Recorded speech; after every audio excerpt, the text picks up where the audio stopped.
જય સ્વામિનારાયણ. વાલા મુક્તો, મારે આજ વાત કહેવી છે કરુણા નિધિની અપાર કરુણાની, પુરુષોત્તમ નારાયણના અતિ દયાળુ વ્યક્તિત્વની. ભગવાન સ્વામિનારાયણ માટે નિષ્કુળાનંદ સ્વામીએ ભક્ત ચિંતામણીમાં લખ્યું છે. સ્વામી કહે છે કે અપાર કરુણા, અપાર ક્રિયા, અપાર દયા છે દલમાં, અપાર ધીર ગંભીર ઘણા, નવ કળાય કોઈના કળમાં, કોઈના કળ્યા કળાય નહીં, કોઈના મનના માપમાં આવે નહીં, બુદ્ધિની બાથમાં ભીડાય નહીં, એવા કરુણાના સાગર એટલે ભગવાન સ્વામિનારાયણ. આ ભગવાનની કરુણા એ બધાનો માટે સમાન રીતે વહી રહી છે. જે રીતે સૂર્ય સર્વને પ્રકાશ આપે છે, જે રીતે મેઘ સર્વત્ર વરસે છે, એ જ રીતે પ્રભુની કરુણા સર્વત્ર વરસી રહી છે. પરંતુ જે દીન થાય છે, જે પોતાના જીવનનો સદુપયોગ કરે છે, એ ભગવાનની કૃપા ત્યાં એના અહંકારના પડદાને તોડીને પ્રગટ થાય છે. આપણી અહમની પટ્ટી ઈશ્વરની કરુણા આપણને દેખાવા દેતી નથી. મજાની વાત છે, ધુવા ગામમાં બહુ લુહાર ભક્તો રહેતા. એ વખતે કહેવાય છે કે ધુવા ગામમાં 10,000 જેટલા લુહાર ભક્તો લોખંડ ઉપર કામ કરતા હતા. એ પૈકીના એક ભક્તરાજ એટલે રામ સેવકદાસ, નરસિંહાનંદ સ્વામી, સુખાનંદ સ્વામી, દયાનંદ સ્વામી વગેરે ધુરંધર સંતોના યોગમાં આવવાથી સત્સંગના રંગે રંગાયા. સત્સંગના રંગે રંગાયા પછી પોતાના જીવનની એક પણ પળ નવરાશમાં ખોટી વ્યર્થ ગુમાવતા નહીં, પળ પળનો ઉપયોગ કરતા. આ વિશ્વમાં એ જ વ્યક્તિ મહાન બને છે કે જે પોતાને ભગવાને આપેલી સંપત્તિ, સમય અને શક્તિનો સદુપયોગ કરે. આ રામસેવકદાસ એવા હતા. એક દિવસ મંદિરમાં જ્યાં ઉત્તમાનંદ સ્વામીએ મંદિર બંધાવ્યું હતું, સુખાનંદ સ્વામીને નરસિંહાનંદ સ્વામીએ ભેગા મળીને મંદિર બંધાવ્યું હતું, ત્યાં નવરા પડ્યા એટલે સીધા બપોરે 3 વાગ્યે જઈ અને ભગવાનની માનસી પૂજા કરી અને માળા કરતા હતા. જો સમજવા જેવું છે, નવરાશની આપણે કેવા છીએ એનું માપ હું, નવરાશની પળમાં આપણે શું કરીએ છીએ એવા છીએ. આજે ઘણા એવા હોય નવરા થાય એટલે સીધા મોબાઈલ લઈને મંડી પડે. ત્યારે ઘણા એવા હોય નવરા થાય એટલે ફિલ્મ જોવા જાય. ઘણા એવા હોય નવરા થાય એટલે જ્યાં ત્યાં ફરવા વ્યા જાય. આ નવરાશની પળનો જે ઉપયોગ કરીએ છીએ આપણે માહિલો બતાવે છે. ભગવાન વેદ વ્યાસનું વચન છે, ક્રિયા આશયાન કથયતિ. માણસ બોલે છે એ મહત્વનું નથી, કરે છે શું એ મહત્વનું છે. આજે જો હવે થોડાક સમયમાં બાળકોને વેકેશન પડશે તો જે બગડવાના હશે એ જ્યાં ત્યાં જશે અને વેકેશનનો દુરુપયોગ કરશે, જગતમાં આખા દુનિયાનું કચરું ભરશે. પરંતુ જે સુગ્ન હશે, જે વિવેકી હશે, જેને રિયલી પોતાના જીવનમાં યશસ્વી અને તેજસ્વી બનવું છે, એ તરત ફ્રી થશે એટલે કોઈ સંતનો સમાગમ કરશે, કોઈ સદગ્રંથનું વાંચન કરશે, મંદિરમાં જઈને 5 માળા કરશે, દંડવત કરશે, પ્રદક્ષિણા કરશે. આપણે કેવા નવરાશનો ઉપયોગ સત્સંગ, ભજન, ભક્તિ અને આત્મકલ્યાણ માટે કરીએ છીએ કે આત્માની કઠણાઈ માટે કરીએ છીએ? હા, નવરા પડે કામ કરતા એટલે સીધા મંદિરમાં પહોંચી જતા. અને જે આવી રીતે ભગવાન માટે સમય વાપરતા હોય એની માટે મારો મહારાજ પણ સમય વાપરવા તૈયાર બેઠા છે. એ અપાર કરુણાના સાગર છે. એટલે તો દયાનંદ સ્વામીએ એક પદમાં લખ્યું છે, સ્વામી કે હીરા મોતી મોંઘા કીધા ધનથી સોંઘા, ધાન જોને અમૃત જેવા અમથા પાણી, દિનબંધુના દાન જોને. સૂરજ સર્વને પ્રકાશ આપે, દમડી ન ભરવી, દમડી ન દેવી પડે જોને, વગર બદામે વાય વાયરો. આ કેશવ કરુણા કેવી જોને. કેશવની કરુણા તો જુઓ કે જે જીવન જરૂરિયાત છે એ બધું જ ફ્રી ઓફમાં આપ્યું. અરે આપણે રાત્રે સૂઈ જઈએ અને શ્વાસ ભરતા હોય, શ્વાસમાં 80% કાર્બન ડાયોક્સાઇડ હોય, જે સહેજ પણ જીવમાં વધારે જાય તો માણસ મરી જાય. ભગવાને ફિલ્ટર જ એવું ગોઠવું અંદરમાં કે શ્વાસમાં અંદર જાય એટલે એક ચંદ ક્ષણોમાં જ કાર્બન ડાયોક્સાઇડ કે ખોટી જે હવા હોય નીકળી જાય, કામની ઓક્સિજન લે. અરે બાપ, આપણી હવાની સિસ્ટમ સારું પકડે છે, ખરાબ કાઢી નાખે છે. આપણી બોડી આપણે ગમે એટલું ખાધું હોય પછી સારું જ રાખે છે, બાકી કચરું મળમૂત્ર દ્વારા પરસેવા દ્વારા કાઢી નાખે છે. આપણે આત્મા જેવા છીએ કે કચરું પકડીએ છીએ અને સારું કાઢી નાખીએ છીએ, અને એનું પરિણામ આપણે દુઃખ ભોગવવાનું આવે છે. રામ સેવક એવા હતા કે નવરાશની પળમાં નારાયણનું આરાધન અને ભજન કરતા હતા, અને એને કારણે જ પુરુષોત્તમ નારાયણ જ્યારે બેઠા હતા ત્યાં દર્શન દીધા. હે જળહળ જળહળ મહારાજની મૂર્તિમાં જાણે છટા છૂટે છે તેજની, ઉગ્યા કોટી અંધે મૂર્તિ ઝળકતી હતી. માથે 3 છોકલાની પાઘ હતી, સર્વશ્વેત વસ્ત્ર ધારણ કર્યા હતા, હાથમાં ફૂલનો દડો ઉછાળતા હતા, અને ભજન કરતા મહારાજે પ્રગટ થઈને કીધું કે રામ સેવક, અરે મહારાજ તમે? હા. શું કામ પ્રભુ અચાનક? અરે મહારાજ કે તું મારો ભગત છો, માટે હું તારી રખેવાળી કરવા આવ્યો છું. પ્રભુ શાની રખેવાળી? ક્યાં ચોર લૂંટારા? મહારાજ કે ચોર લૂંટારા નથી, પરંતુ આજથી 1 મહિના બાદ અહીંયા અંગ્રેજોનું શાસન થશે. અહીંના રાજાઓ અંદરો અંદર ઝઘડે છે, એટલે જે અંદરો અંદર ઝઘડે એનો વિનાશ થશે, અને અંગ્રેજો આવશે એટલે વહેલા પોતાની ધાક બેસાડવા માટે એ લોઢા ઉપર પ્રતિબંધ મૂકશે. એટલે તમારા 10,000 સુતારો જે લોખંડનો ધંધો કરે છે બધો જ ભાંગી પડશે. ખાવાના અને પાણી પીવાના ફાફા થશે, પરિવાર રજળી પડશે. માટે કહેવા આવ્યો છું કે તું અત્યારથી ધંધો બદલી નાખ. અરે પ્રભુ, ધંધો બદલીને કરું શું? મહારાજ કે સાંભળ, કાંઈ કરવું નથી, આ લોખંડની જગ્યાએ લાકડા નામ આવ્યો જાય. અરે પ્રભુ, મેં લાકડા કોઈ દી ઘડ્યા ને. મહારાજ કે સાંભળ, કર્યું ધાર્યું કોનું થાય છે? અરે પ્રભુ, એ તો ભગવાનનું. મહારાજ કે હું ભગવાન કે નહીં? કે તમે એકવાર નહીં 100 વાર ભગવાન. તો મહારાજ કહે છે કે કર્યું ધાર્યું જો અમારું જ થતું હોય તો આજથી અમે કહીએ છીએ કે તું લાકડાનો ધંધો કરવા માંડજે, અને એ લાકડાના ધંધામાં તને લોઢા કરતા 10 ગણો ફાયદો હું અપાવીશ. કેવી કરુણા! લહેરી આવ્યા આજ લહેરમાં, મહેર કરી મહેરબાન, દુખયા જીવ સુખયા કર્યા, અને પાપી કર્યા પુણ્યવાન. આ પુરુષોત્તમ નારાયણની દયા એને કોઈ સીમાડા નથી. કહા કહું હરી કરુણા તેરી. મહારાજ હું તો કરીશ, પણ અમારા ગામમાં પ્રભુ અહીંયા 200 સત્સંગીના ઘર છે. મહારાજ કે ધરણીધરને હોનાનો ધંધો કરવાનું કહે છે, ગોપાલજીને લાકડામાં લઈ લેજે, બીજા જે વિષ્ણુદત્ત છે, નારાયણ દત્ત છે, એને કહેજે કે અનાજનો વેપાર કરે.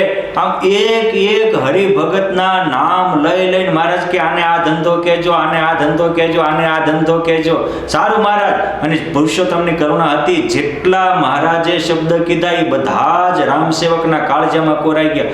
હાલતા હાલતા પુરુષોત્તમ નારાયણ પાછા વળે, અને મહારાજ કહે છે કે સાંભળ, એક વાત કહેવાની રહી ગઈ. અરે પ્રભુ, હવે શું વાત રહી ગઈ? મહારાજ કે વાત એવી રહી ગઈ કે તું ઓલા તારા મિત્ર જેને માને કરશન લુહાર, એની પાસે 5,000 રૂપિયા મૂકી આવ્યો. આજે 5 જ દિવસમાં તું પાછા લઈ લેજે. જો અહીંયા લડાઈ થાય અને ધંધો ભાંગશે તો તારું ફદ્યું નહીં આવે. મારા હરિભગતનો 1 પણ રૂપિયો ખોટો થાય એવો ભગવાન નથી, અને દામ વિના દુખી થાય દાસ એવો લોભ નથી મારી પાસે. માટે હું તને કહું છું કે જા અને તું એની પાસેથી 5 દિવસમાં 5,000 રૂપિયા લઈ આવજે. આટલી ભલામણ કરી પુરુષોત્તમ નારાયણ અદ્રશ્ય થયા. મારી વાત તો સાંભળો, કેટલી ભગવાનની કરુણા! ભગતનો 1 રૂપિયો ખોટો ન દાવા દે. એકવાર એના સત્સંગી થયા તો ભવિષ્યના દુઃખથી વર્તમાન કાળે ઉગારી લે, પરંતુ વિશ્વાસ હોવો જોઈએ. અને પોઈન્ટ 2 કે આ રામ સેવક એક સાચા ભગત હતા, અને ગામના બધા સુતારોને રામ સેવકમાં શ્રદ્ધા પ્રેમ હતો. સાચામાં વિશ્વાસ એ આપણા માટે જીવનની મૂડી છે. ખોટાનો વિશ્વાસ અધોગતિ કરાવે, અને સાચાનો વિશ્વાસ પુરુષોત્તમ નારાયણનો ભેટો કરાવે. જીવતા લાખના મરે 1.25 લાખના કરી દે. સાંજે બધા જ ભક્તો ભેગા થયા. રામ સેવકે વાત કરી કે આ સિંહાસનમાં બેઠેલો ચોકલાધારી પુરુષોત્તમ નારાયણ આજ હું બપોરે ભજન કરતો હતો ને પ્રગટ થયા. જો ક્યારે પ્રગટ થયા? મોબાઈલમાં બીજું ત્રીજું ગંદુ જોતા ને ભગવાન જ પ્રગટ થયા.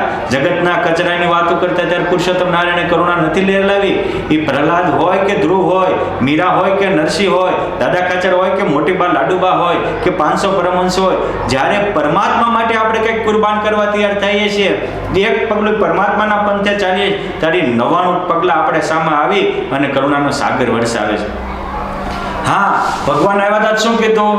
સાંભળો ધરણીધર, તમારે હોનાનો ધંધો કરવાનો છે. વિષ્ણુભાઈ, તમારે વેપાર કરવાનો છે. સાંભળો બીજા આ કરશનદાસ, તમારે મારી હારે લાકડામાં રહેવાનું છે. એક એકને કીધું, બધાએ વિશ્વાસ રાખીને માન્યા તો બધાનો બેડો પાર થઈ ગયો. ભવિષ્યના દુઃખથી બધા મુક્ત થયા.